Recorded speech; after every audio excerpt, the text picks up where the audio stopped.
The buy now, pay later market is booming with over 2 billion transactions last year and growth expected at 19% annually until 2028. To discuss this, we have Anton Rudenklau from KPMG Asia Pacific and Ivan Gritsenko from Belize. Anton and Ivan, what has been happening in the BNPL market in recent months? There's a couple of key trends in BNPL. One is the market is still buoyant. We've seen across Asia a high degree of adoption from consumers. And some of the markets, for example, Singapore, where I live in, at least 3/4 of consumers have used some type of BNPL product. That being said, there's definitely a period of consolidation, and the market is weakening in terms of adoption right now for two big reasons. One is it's a very, very thin margin game, BNPL, for the providers, and they've been suffering some reasonably heavy losses with high interest rates and low user interest in their product. The second is actually about the companies themselves. Due to the high interest rates, investors are putting less cash towards BNPL providers and putting more money into other types of technology categories. With less cash, that means less advancement, less market expansion, which means less customers. So, really two main stories. Adoption is reasonably high, but we're seeing a weakening at the moment of consolidation of the sector. BNPL as a POS financing is experiencing significant growth, as was told, driven by factors such as a rise in merchant adoption, digitalization, and younger customers are increasingly opting for these solutions.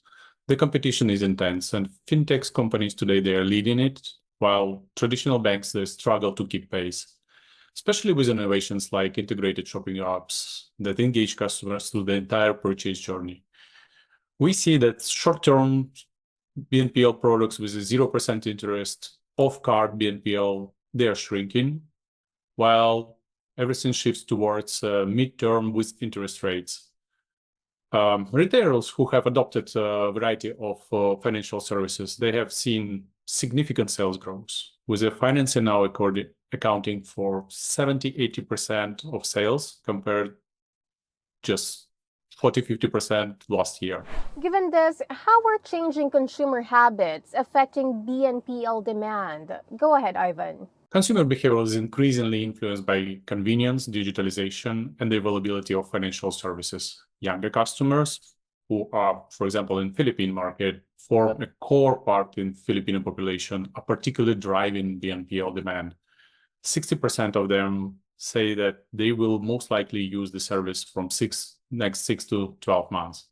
Consumers appreciate flexibility, which enhances the cart conversion and boosts average order value for merchants. Repeat usage among mature cohorts is also on the rise, with some using these services 3-4 times a year. I think, again, two stories to tell here. In the mature markets, BNPL has stepped back considerably. So UK, US, Australia, we've seen a lot less usage of the product. I think, again, the availability of the service at the point of sale from providers has really stepped back somewhat. The amount of marketing dollars from providers has not been there. And a lot of that is, again, down to investment being squeezed. But where we do see growth is in some of the more emerging markets. So Philippines has been mentioned, Vietnam, Indonesia, Malaysia. They all have service providers which are actively targeting small ticket products and small ticket services for those sorts of customers. So at the moment, those markets are growing. With that, what new trends could disrupt the market, Anton? I think the wallet providers themselves and the banks are moving into the space pretty quickly. That would be one. I think secondly, we've seen a huge amount of loan impairment across the market, and we've seen many of the firms either discontinue or go bust. One of the largest firms out there, Klarna, still suffers very, very significant losses when it comes to BNPL. It's a thin margin game, and really they're betting on interest rate arbitrage. So that would be a second area I think is of focus. So existing competitors trying to take out BNPL, and then the second, those sort of lower margins. The third is around the regulators themselves. I think they're very supportive of choice and innovation in the marketplace. but they're also not supportive of firms that cease to exist in the future. I think we'll see a lot more regulation around the stability of those firms as we move forward and the market matures. Also, three things. First is a shift in the customer behavior itself. While some customers have shifted back to malls from online shopping, online is a big part of the discovery journey. So the hybrid or offline to online to offline models will be interesting area to watch. Second is a customer demanding better products and services themselves. They want instant approval at POS, the good apps, zero or low rates, which is a moving from differentiator to a right to pay.